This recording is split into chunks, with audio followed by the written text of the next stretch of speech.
요즘 장사하시는 사장님들 만나보면 참 마음이 무겁습니다. 적자 속에서 간판을 바꿔야 되나, 메뉴를 다 엎어야 되나, 밤잠 설치시는 분들 정말 많으시죠.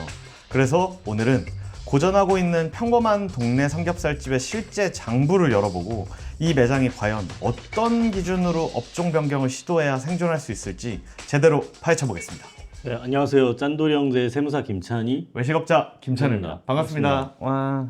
오늘은 사장님이 실제 저희한테 이제 고민을 의뢰를 해주셨는데 네. 저희가 매장의 좀 상태를 좀 보고 좀 도움을 드릴 수 있는 부분은 한번 도움을 드려보려고 합니다. 네, 좋습니다. 매장 일단 기본 프로필이랑 상권을 좀 보면은 네. 동네 삼겹살, 목살 구이집을 하고 계시더라고요. 아, 요즘 근데 삼겹살집 사장님이 너무 많아요. 고기는 안 구워주시고 아, 네. 어때요? 고기 안 구워주는 가게? 고기가 가격이 그냥 좀 낮으면 애초부터 구워준다고 기대를 안 하고 가기 때문에 그치, 괜찮은데 그치. 생각보다 메뉴판을 봤는데 고기 단가가 좀 높으면 어. 당연히 좀 약간 구워주시려나 하는 기대감이 있는데 거기서 좀 안 구워주면 그래도 더 비싸게 느껴지는 거. 소비자 맞아요. 입장에서 예를 들면 삼겹살 얼마 정도면 구워줄 것 같다? 저는 뭐 개인적으로 한 17,000원 오, 1인분에. 아량이 좀 크시네요. 1인분에. 요즘 뭐 13,000원짜리부터 한 18,000원이 가격대가 제일 많은 것 같고 17,000원 정도. 하여튼 더 가보시죠. 네, 좀 더 알아보자면 위치는 뭐 이제 뒤편으로는 1,500세대 뭐 신축 아파트 대단지 있고 앞쪽으로는 뭐 학원가 정도 네. 건물이 섞여 있고 이제 고객층은 보통 이제 주말 가족 외식이랑 네. 평일에 이제 동네 주민들 술자리 전형적인 이제 동네 장사 상권이네. 아, 딱 이 정도 보면은 사실 1,500세대면은 큰 상권은 아니거든요. 아, 진짜. 1,500세대면 큰 상권은 아니야? 그럼요. 1,500세대밖에 없는 건 약간 뭐라 그래야 되나? 약간 신축 아파트가 한두 박스 모여 있는 정도? 왜냐하면 대부분 뭐 아파트 매매 거래할 때 한 1,000세대 기준으로 대단지냐 아니냐 그치. 좀 보는데 1,500세대면 뭐 500세대 하나, 1,000세대 하나일 수도 있고 아니면 하나 큰 세대. 그러니까 그렇게 유효 상권이 좀 크지는 않을 수 있다. 크지는 않다. 네. 그리고 운영하신 지는 한 3년 차 정도 되셨고 3년 차. 그 다음에 이제 매장 말고 이제 고용 인원 근무 형태를 좀 살펴보면 이제 사장님이랑 사모님도 일을 같이 하고 계시는 것 같아요. 네. 주 6일 근무를 하시고 하루 12시간씩 매장에서 이제 상주하고 계신다고 합니다. 보통 네. 외식업이 이렇게 힘듭니다. 네. 이렇게 힘들어요. 그 다음에 이제 재무 쪽을 한번 살펴보면은 네. 월 평균 기준입니다. 네. 그래서 과거에는 뭐 1, 2년 차 사장님이 이제 리즈 시절이라고 표현을 해주셨는데 네. 월 평균 3,500만 원 정도. 3,500. 이 정도면은 어떤 것 같아? 일단 뭐 월세 같은 거를 더 봐야겠지만 그리고 그 뒤에 나오는 현재 매출이 더 중요한 것 같은데 현재 매출 현재 매출이 6개월 평균 해서 월 2,200 정도로 보이는데 제가 봤을 때는 좀 잔인할 수 있지만 알바가 지금 조금 과도하게 잡혀 있을 수 있다. 그냥 알바가 부부 두 분이 일하시는데 그러면 남편분은 아예 주방에 그냥 계시는 거고 좀 오퍼레이팅이 남편분이 밖으로 나올 수 있는 좀 오퍼레이팅이 좀 필요하지 않을까라는 생각을 해요. 네. 그러면 뭐 얘기했던 것처럼 월 지출 항목 명세를 좀 자세하게 뜯어보자면 네네. 식자재 원가가 일단 41%. 41%. 41% 정도면은 어떤 편인가? 고깃집들은 40% 넘어가는 경우가 전략적으로 많긴 하거든요. 근데 이게 프랜차이즈가 아니고 개인 매장이고 게다가 돼지고기라서 그리고 뭐 야채류, 찬류가 어떻게 돼 있는지는 제가 자세히 알 수는 없지만 개인 매장이니까 조금 이런 부분을 조금 조정할 수 있지 않을까라는 기대감이 있습니다. 돼지고기가 요즘 좀 도매가가 오르고 계신다고 하시는데 오르고 있는 게 맞아? 요즘 뭐 돼지고기만 오르나? 다 오르지 오르 뭐 물가가 워낙 좀 다 오르고 요즘에 있습니다. 미쳤으니까. 근데 뭐 돼지고기도 뭐 여름 겨울에 따라 다르긴 하지만 전체적인 그냥 인건비 상승 때문에 그런 것 같아요. 그리고 이제 임대료 네. 220만 원. 220만 원. 그리고 뭐 관리비는 30만 원 정도. 네. 그리고 인건비는 210만 원씩. 네. 요거는 네. 제가 봤을 때는 인건비가 알바비만 측정이 돼 있는데 사실 남편분이랑 아내분의 본인 인건비도 생각을 조금 해야죠. 네. 고려해서 조금 이거를 표현을 하는 습관이 좀 필요한 것 같다라는 생각도 듭니다. 네. 그렇죠. 그리고 이제 공과금 140만 원. 140만 원.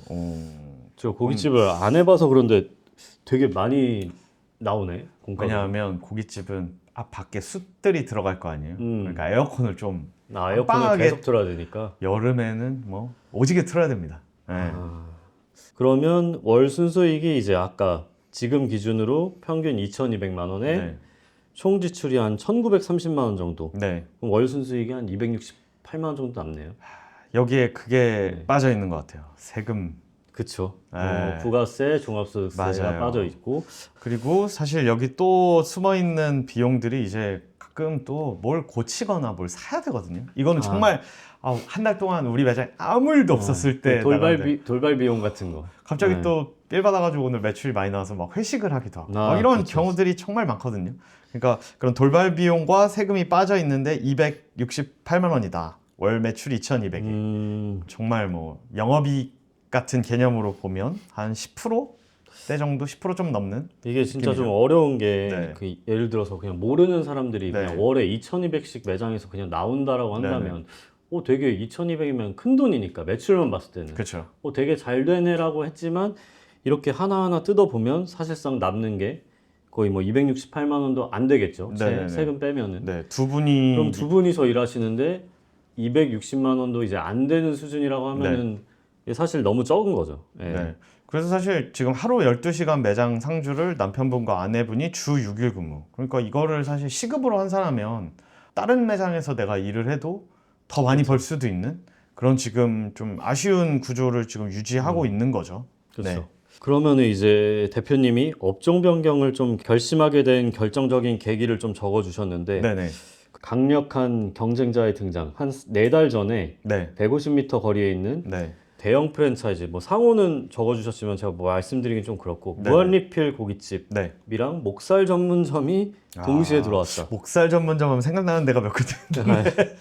그리고 동네 단골들이 네. 이제 솔직하게 표현하기에 맛은 무난한데 직접 내가 구워야 된다. 직접 그리고 구워야 된다. 1인분에 16,000원이 좀 메리트가 없는 것 같다라고 하면서 좀 표현을 해주셨다고 하네요. 아까 네. 17,000원대 정도 되면 구워줘야 되지 않을까라는 기대감을 내가 갖고 딱 얘기했던 게 딱 그 정도 가격이었던 것 같아요. 16,000원 어떠세요? 16,000원은 매장 분위기에 따라 다른 것 같아요. 16,000원인데 찬도 좀 깔끔하게 나오고 네. 매장 분위기도 괜찮고 그러면은 납득을 하는데 막 완전 노포고 막 그냥 뭐 김치 뭐 그냥 터프하게 된장찌개 뭐 빵 나오고 미역 줄기 뭐 이 정도만 딱 나오고 오뎅 나오고 뭐 와사비도 없고 뭐 다 없어 명이나물도 없고 어. 그러면은 사실 16,000원은 좀 비싸게 느껴지는 것 같아요. 이게 사실 소비자로서 좀 정확한 평가가 아닌가라는 생각이 듭니다. 이제 이 대표님이 이제 네. 업종을 변경하신다고 하셨는데 네. 지금 이 타이밍이 맞는지 한번 좀 얘기를 해보도록 하겠습니다. 네. 이 네. 사장님이 지금 업종 변경을 해야 될 때인지 아니면 네네네. 업종 변경이 아니라 다른 거를 해야 될 때인지를 좀 한번 피드백을 주시면. 일단은 아까 전반적으로 저희가 쭉 이제 장부 분석을 했잖아요. 근데 저는 완전히 뭐 고깃집이 아니라 다른 업종을 한다 보다는 개선을 하는데 좀 포커싱을 맞추셨으면 좋겠어요. 메뉴 개선을. 네네네네.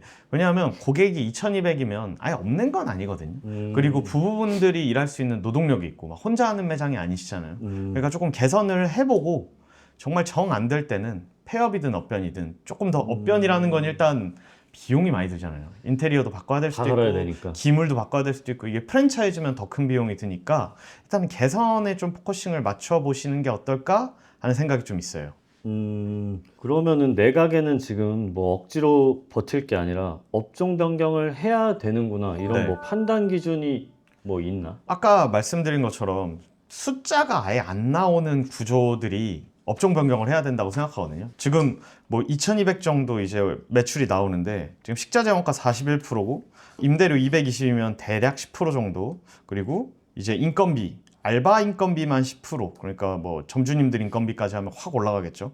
근데 구조가 이거는 완전 망했는데 이런 느낌은 아니에요.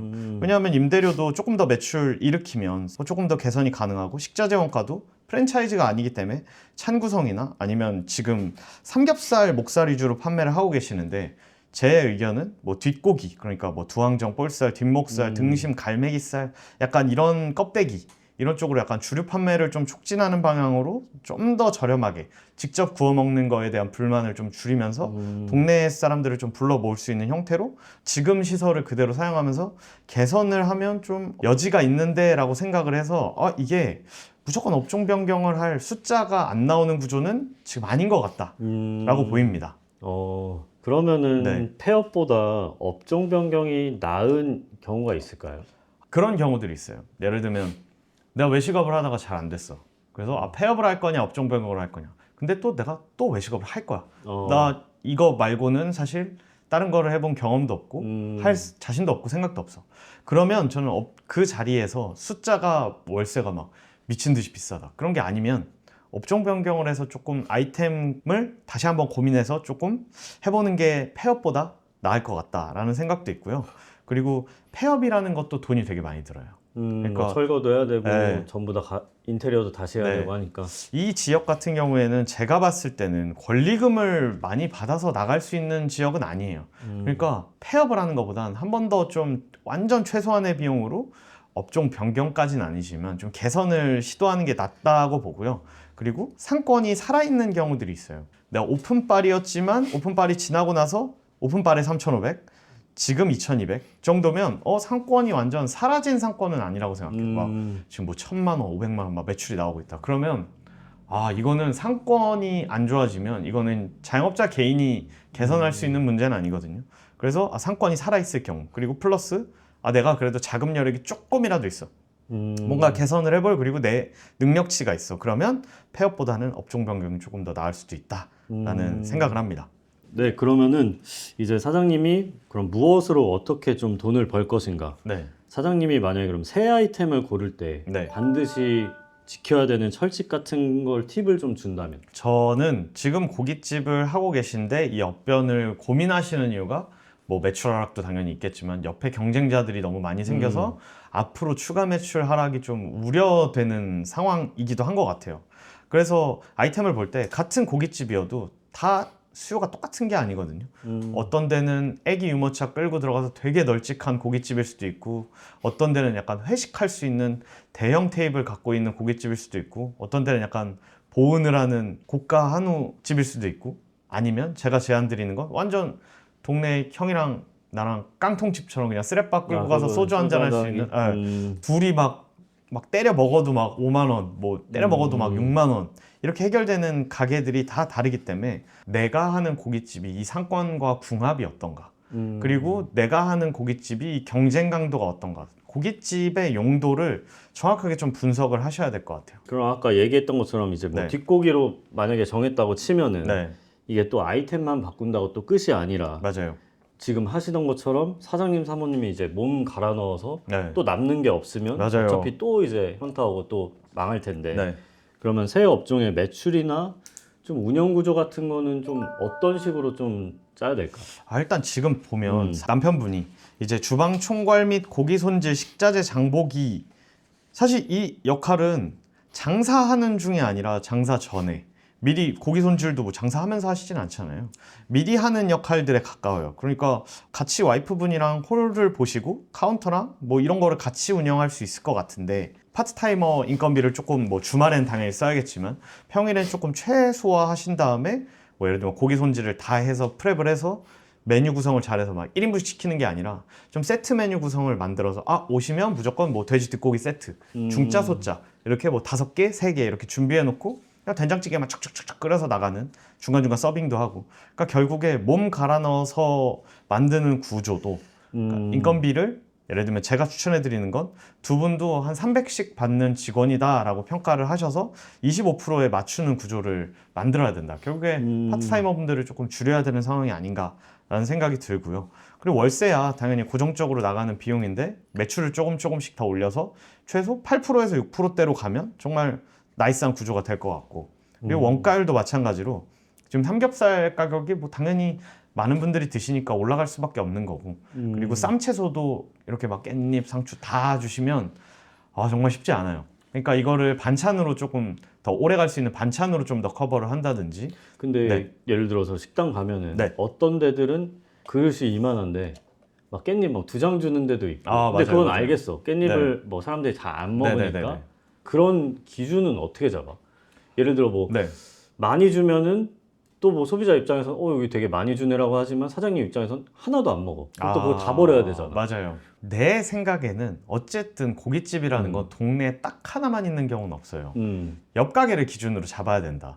거기보다 우리가 저렴하다? 그럼 조금 덜 줘도 손님들이 뭐라 안 하는데, 예를 들면 옆 가게 삼겹살 13,000원인데 쌈채소 다 나와. 근데 우리 16,000원인데 쌈채소 안 나온다?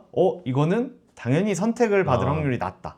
근데 만약에 옆 가게들이 굉장히 못하고 있어. 그러면 내가 식자재 비용을 좀 높이더라도 공격적으로 손님을 다 뺏어 오겠다 하면 조금 더 쌈채소든 뭐 와사비를 뭐 2배로 주든 그런 공격적인 좀 운영이 좀 필요한 거죠. 그러니까 결국에 기준은 내가 아니라 옆 가게 경쟁을 어떻게 하고 있냐를 좀 잘 몰래 손님으로 가봐야 된다. 옆 네. 가게를 좀 참고할 필요가 있다. 그거는. 그쵸. 그럼 이제 뭐 메뉴를 정하고 이제 수익 구조를 좀 짰으면은 네. 다음에 이제 공사부터 뭐 영업 개시 전까지 네. 좀 그런 체크리스트에 대해서 좀 얘기를 해볼 텐데 네. 어떤 아이템이든 이제 기존 인프라를 좀 최대한 살리는 게 좋잖아. 그쵸. 왜냐면 또 뭐 하면 다 돈이니까. 네. 그래도 손님들한테 여기 간판 바뀌고 좀 뭔가 확 달라졌네라는 느낌은 줘야 되잖아. 뭔가 네, 그러면은 네, 네. 손님 입장에선 달라진 게 없으면 그치. 뭐 좀 뭔가 여기 뭐 바뀌었다는데 바뀐 게 메뉴만 하나도 바꿨네? 없네. 약간 그럴 수 있으니까. 근데 그러면 최소 비용으로 최대 효과를 내는 뭐 리뉴얼 팁이 있다면. 네. 제일 효과적인 건 사실 보통 간판 이렇게 프렉스 간판이라고 이렇게 막 불빛 나오는 이렇게 그 간판 천가리를 하는 게 가장 효과적이고 천가리. 기본적이고 그리고 뭐 네이밍을 바꾸시는 건 당연히 뭐 필요한 부분일 것 같고, 그리고 두 번째는 이제 벽 컬러만 바꿔도 가게의 느낌이 확 바뀌어. 그러니까 벽의 색깔이 원래 하얀색이었다. 그러면 약간 뭐 연두빛으로 가든 노란빛으로 가든 나무로 가든 벽 컬러를 좀 바꾸는 거, 그리고 그 벽 컬러랑 동시에 거기다 소품으로 좀 채우는 거. 소품으로. 내가 막 바닥 타일을 다 뜯어내고 막 이렇게 할 수 없으니까 손님이 가장 많이 보는 거는 테이블 다음엔 벽이란 말이야. 근데 테이블도 사실 바꾸기 쉽지 않아. 내가 같은 고깃집을 하는데 굳이 테이블을 바꿀 이유는 없거든. 그러니까 벽은 뭐 날 잡고 내가 페인트 칠을 한다거나 아니면 뭐 도배업자를 불러서 도배 작업을 한다거나 그런 식으로 좀 벽 컬러와 벽의 소품으로 바꾸는 걸 추천드리고, 그 다음에 중요한 건 이제 조명이야. 조명만 살짝 바꿔줘도 그 벽 컬러가 더 드라마틱하게 바뀌어 보이고, 뭐 우리가 예를 들면 밝은 뭐 예를 들면 노포들은 이런 지금 화이트 톤의 조명들을 많이 쓰는데 약간 옐로우 톤으로 바꿔준다거나 전구만 갈아 껴도 정말 드라마틱하게 완전 다른 가게 느낌이 날 수도 있거든. 그러면은 만약에 사장님이 우리가 얘기한 대로 뭐 뒷고기로 메뉴를 정했어. 그럼 뒷고기에 추천할 만한, 워낙 가게를 많이 가봤으니까 그런 뭐 조도나 벽지 색깔을 뭐 추천해 줄 만한 거 있어? 그럼 만약에 나랑 스레빠 신고 딱 가가지고 나와 한잔 하게 그래가지고 소맥 한잔 하러 갔어. 근데 딱 뒷고기 뭐 1인분에 막 8,000원? 막 9,000원대야. 막 그리고 막 메뉴 막 세트도 있고. 그러면 어땠으면 좋겠어? 노포 가게는 대부분 약간 좀 내가 경험상은 화이트 톤인 것 같아. 근데 나는 그 화이트 톤이 개인적으로는 약간 불호야. 왜냐면은 좀 너무 차가워 보이고 내가 개인적으로 좀 차가워 보이는 느낌을 별로 안 좋아해서. 나도 동일하게 생각하고, 그러니까 손님의 입장에서 우리가 조금 더 편안한 느낌으로 쉽게 접근할 수 있었으면 좋겠다 하면 내가 딱 떠오르는 건 약간 그 미생 보면 직장인들이 회식하는 장면들이 많이 나오는데 대부분 어둡고 침침한 조명에 숯불 딱 켜져 있고 여기 보면서 소주 한 잔 딱 먹고 연기 잘 보이고 그리고 약간 옐로우 톤에 약간 그런 가게가 연상이 되는데, 그런 가게의 느낌을 머릿속에 갖고 제일 중요한 건 그런 가게를 가보면 돼.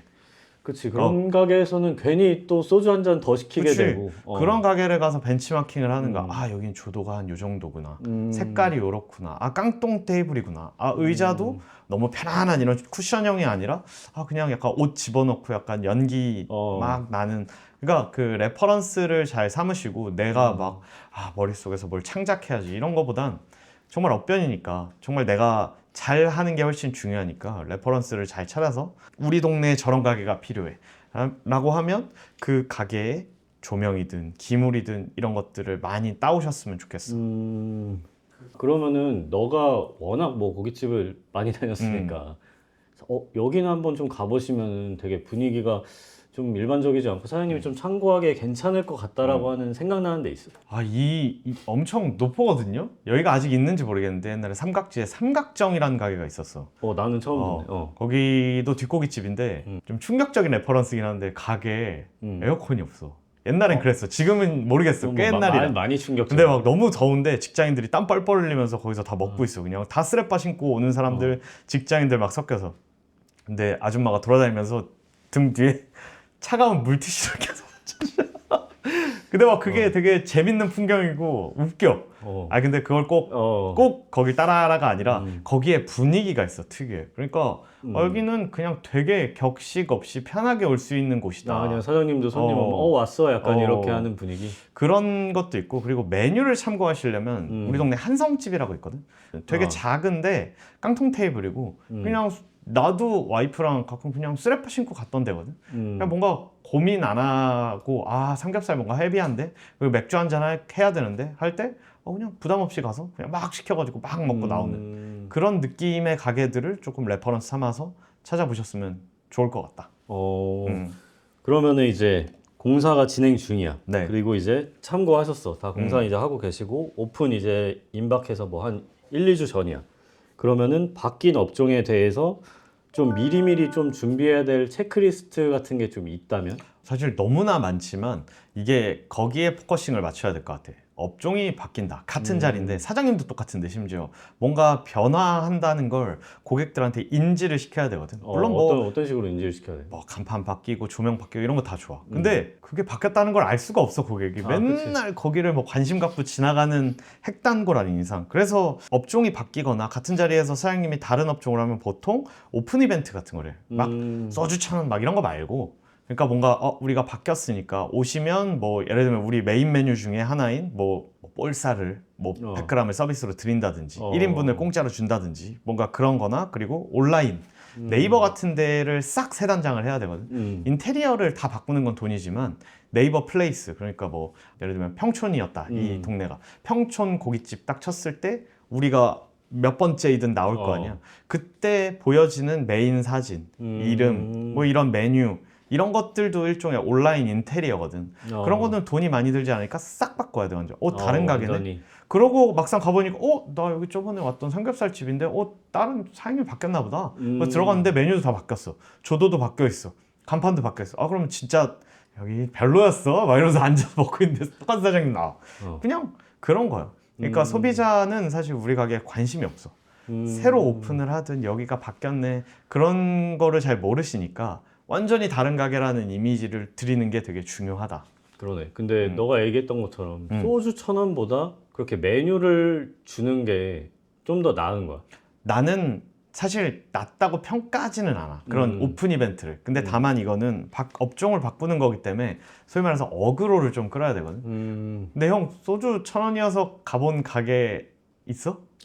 안 가지. 소주 1,000원이어도 어쨌든 음식이 궁금하거나 이제 그치. 맛이 있어야 그 소주를 먹을 맛이 나니까 이제 가는 건데. 그래서 메인 메뉴 중에 하나를 뭐 일부든 그런 거를 서비스로 주는 게 나는 효과적이라고 생각하고, 소주가 싸서 가는 경우는 나 축구 모임 할 때 뭐 회비로 막 이런 그냥 때려 먹는, 그냥 뭐 맛 상관없어 막 그런 경우는 소주 1,000원 뭐 이런 게 먹힐 수 있지만, 우리가 타겟하는 건 동네 쓰레빠 끌고 오는 2, 3인 4인 뭐 요 정도기 때문에 오히려 메인 메뉴를 한번 시식을 하게 하거나, 아니면 우리 사이드 메뉴 중에 좀 특이한 거를 하나 만들어서 그런 거를 서비스로 드리면서 조금 어그로를 끄는 거, 이런 게 필요하고, 또 다른 방식으로는 점심 가게들, 특히 뭐 예를 들면 1인당 단가가 좀 낮다, 그런 경우에는 50% 할인하는 경우도 많이 봤어. 초반에 뭐 100인분 50% 할인한다. 그러면 나 어차피 이 근처에서 계속 점심을 먹는 사람이면 한 번쯤 가보거든. 그리고 꽤 맛있네? 50%가 아니라 100%로 이 금액을 받아도 가성비 좋은데?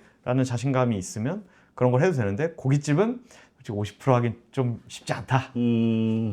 그러면 근데 요즘에는 내가 좀 고깃집 많이 가보면은 하도 이제 막 메뉴도 똑같고 구워주는 스타일도 맞아. 똑같고 두껍게 해가지고 맞아. 다 비슷하니까 내가 생각하는 좀 특이한 점을 발견했는데, 약간 가게마다 사이드 메뉴인데 약간 시그니처 같이 뭐 예를 들어 뭐 한우 짜파게티에 뭔가 그런 걸 한다든지, 뭔가 좀 그 임팩트 있는 사이드 메뉴 같은 거를 사장님한테 하나 추천해 줄 수 있는. 그러니까 뭐 예를 들면 뒷고기 소자 한 판 플러스 그 사이드 메뉴를 묶어서 같이 오면 무조건 이거 시키게 구성을 해야 된다고 생각하고, 그 사이드 메뉴는 일단 뒷고기는 고기잖아. 그치. 사이드 메뉴는 탄수화물류면 조금 좋아. 아까 말했던 그런 짜파게티라든지 뭐 뒷고기를 하면서 뭐 잡육이 나오면 그걸로 라면을 끓여준다든지. 그러니까 단가는 낮고 오퍼레이팅은 쉬우면서 근데 고기를 방해하지 않는 고기를 또 방해하지 탄수화물류나 않는. 아니면 하나 더 시켜 먹을 수 있는 샐러드류나 아니면 뭐 익숙한 계란찜을 조금 밸류업 한다든지 그런 식이 나와줘야 세트 메뉴로 어차피 이거 시킬 거였는데 하면서 뭐 객단가도 올리고 하는 방식을 좀 취해야 된다고 생각해.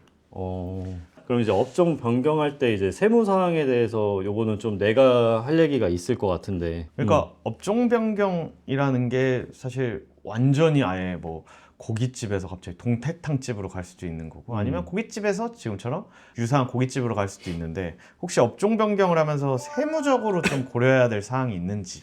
이게 업종 변경을 하게 되면 좀 두 가지로 세무상으로 선택을 할 수가 있을 것 같아. 내 사업자를 정리를 아예 폐업을 해버리고 신규 사업자를 내냐, 아니면 그냥 단순하게 사업자 등록증 상에 업종 추가를 그냥 해서 기존 사업자 등록증을 그냥 유지를 하고 영업을 하냐, 요 차이가 있을 것 같은데 이게 생각보다 되게 커. 왜냐면은 내가 이거 실무적으로 했을 때도 나한테도 얘기를 안 하고 이미 막 업종 추가가 되어 있고 막 메뉴도 다 바뀌어 있어. 근데 내가 뭐 이제 그 가게를 가지도 않고 하니까 메뉴가 바뀐지는 나도 모르고 있다가 알고 보니 나중에 이제 사장님이 직접 셀프로 뭐 업종 추가를 뭐 홈택스에서 하신 경우도 있고. 근데 우리한테 추가해달라고 요청하면은 내가 그때는 이거는 추가보다는 뭐 사업자 등록증 하나 더 내서 하시는 게 유리하다라고 말씀을 드리는데, 그거를 왜 말씀드리냐면 예를 들어 한식 업종을 하셨어. 그 한식 코드라는 게 따로 있단 말이야. 업종을 추가하게 되면 그 업종 코드라는 거를 내야 되는데 한식 코드가 있고 사장님이 예를 들어 같은 고기인데 뭐 예를 들어 스키야키라고 할게. 일식으로 할게. 그러면은 그 두 개는 업종 코드가 달라. 이거를 왜 판단을 해야 되냐면 창업 감면이라고 들어봤지?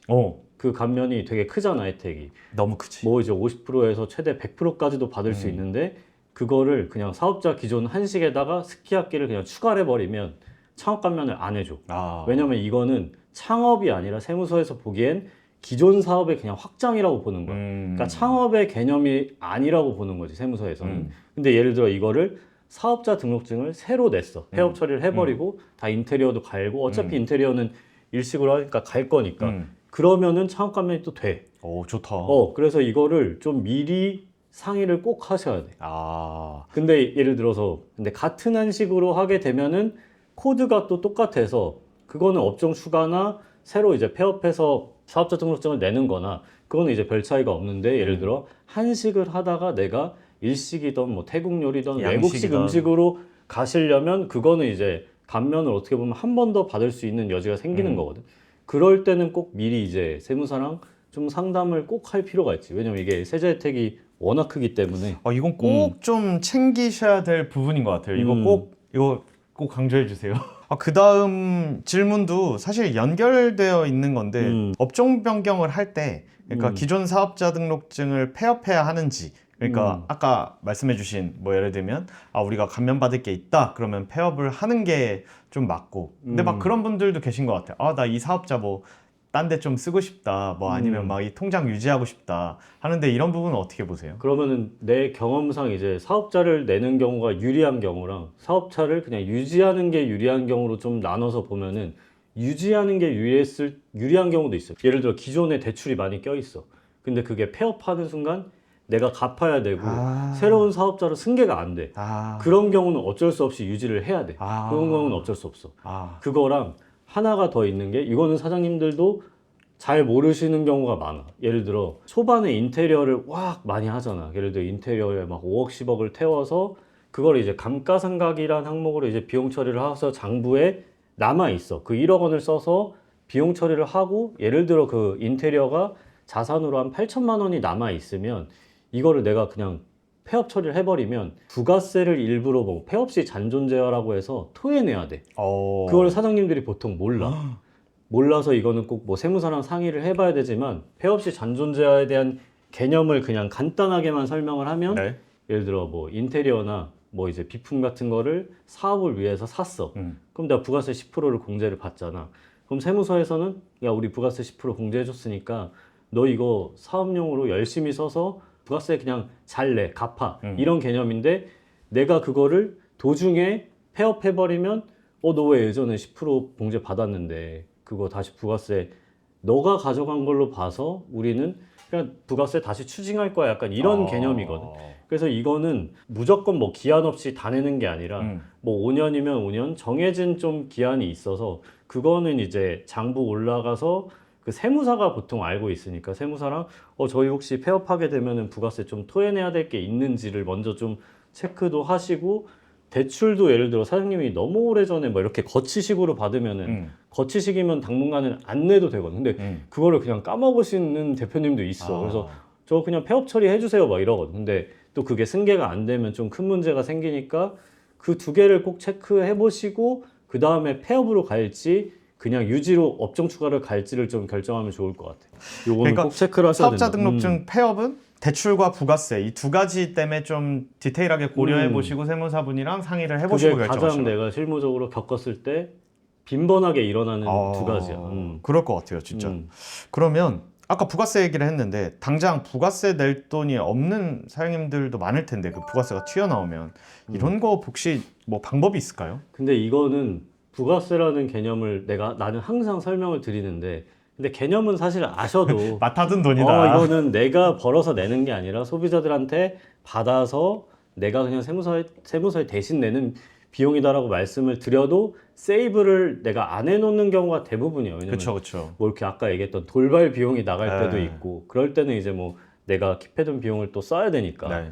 근데 그렇지 않고 내가 만약에 진짜 낼 돈이 없다라고 하시면 그래도 일단 신고는 해야 돼. 네. 무조건 신고는 해야 되고 신고를 하고 나서 그 납부 연장 신청이라는 게 있어. 네. 그 뭐 예를 들어 내가 경제적으로 좀 진짜 좀 어려움에 처했다면 그거는 이제 세무사한테 부탁을 해서 그 연장 신청서를 낼 수가 있거든. 그러면 이제 뭐 조사관분들 재량에 따라 뭐 몇 개월 정도 연장을 시켜줄 수가 있어. 그러니까 그런 부분을 좀 그래도 활용을 하시면 그래도 연체이자까지는 안 붙으니까. 오, 이것도 되게 좋네요. 납부 기한 연장 신청. 이거는 근데 뭐... 또 이게 또 무조건적으로 되는 거는 아니고 법으로는 이제 뭐 어떤 사정에 의했을 때만 네. 신청할 수 있다고 하지만 내 경험상으로는 그냥 조사관 분들이 재량껏 뭐 케바케. 그분이 체납이 좀 없고 이번이 처음이고 연장하는 게 뭐 매달 연장했을 때 잘 갚아 나갔고 그러면은 보통은 해주시는 것 같아. 그러니까 다들 부가세 시즌이나 종소세 시즌 되면 갑자기 없는 돈을 만들어내야 되는 약간 그런 분위기거든요. 그치 또 네. 많이 큰 목돈이 또 한꺼번에 나가다 보니까. 근데 정말 안 될 때들이 있거든요. 그럴 때는 세무사분이랑 이런 납부기한 연장 신청 이런 제도도 있으니까 조금 상의를 해보셔서 결정을 해보시는 것도 조금 추천드리고 싶습니다. 네. 자, 그럼 오늘 뭐 대표님을 위해서 이것저것 좀 얘기를 해봤는데 지금까지 얘기한 업종 선정, 비용 방어, 뭐 세무 지식들 싹 다 종합해서 대표님은 이제 어떻게 업종 변경을 해야 할지 한번 좀 정리를 해보면 일단 아이템은 큰 상권이 아니니까 그리고 삼겹살 경쟁이 붙었으니까 삼겹살보다는 조금 부속고기 쪽으로 가시는 게 좋을 것 같고 부속고기를 하되 말했던 시그니처 사이드 메뉴 같은 거라든지 이런 세트 메뉴를 구성해서 객단가를 살짝 유지하면서 조금 더 편하게 오실 수 있게 플러스 세트 메뉴를 구성하는 효과 중에 하나는 오면 다 그거 시키거든요. 그러니까 그 세트 메뉴를 미리 프랩이라고 하잖아요. 미리 만들어 놓을 수 있어요. 미리 만들어 놓고 사장님도 나오셔라 밖으로. 그래서 인건비 좀 줄이자. 그래서 구조와 타겟 아이템 이런 거를 종합적으로 고려해서 개선을 해야지 이거 이 동네에서 먹힐 것 같은데 이런 거 아니다. 그러니까 인건비도 줄이면서 우리 동네에 잘 먹힐 아이템 그런 방향성으로 가시면 좋을 것 같다라는 게 제 총평입니다. 그러면은 이제 이 대표님뿐만이 아니라 현재 이제 업종 변경을 아마 고민하고 있는 사장님들이 굉장히 많을 것 같은데 이게 업종 변경일 수도 있고 메뉴 뭐 리뉴얼일 수도 있고 그 사장님들한테 같은 이제 자영업자의 사장님으로서 한 말씀 뭐 이제 해주신다면. 저도 프랜차이즈 본사를 운영하고 있는 입장으로서 업종 변경 요청이 진짜 많이 들어와요. 저 요즘 너무 많은 것 같고 근데 대부분 거의 99% 안 해드리고 거의 100% 안 해드리고 있어요. 왜 그러냐면 사실 업종 변경이라는 게 약간 부루마블로 치면 황금 열쇠 같이 느껴지거든요. 이거 잘 뽑으면 다 해결돼. 근데 사실 업종 변경이라는 건 그런 건 아니에요. 되게 많은 돈이 들어가고 생각보다 그리고 되게 뭔가 내가 많이 배워야 되고 정말 리스키하거든요 생각보다. 그런 것보다는 내가 지금 하고 있는 아이템을 좀 재점검하고 여기서 살짝씩 틀어서 뭔가 개선할 수 없을까를 고민하시는 게 1번. 그 다음에 2번은 내가 진짜 그래도 자금 여력이 되고 이 자리가 가치가 있고 조금 더 도전을 해보고 싶어 할 때 좀 업종 변경을 고려해 보셔라. 그리고 고려하실 때도 세무사분이랑 좀 얘기를 해서 정말 절세할 수 있는 부분은 좀 절세를 하고 좀 누수되는 비용들을 좀 잡아보면서 업종 변경을 하는 게 핵심이다라는 말씀을 드리고 싶습니다.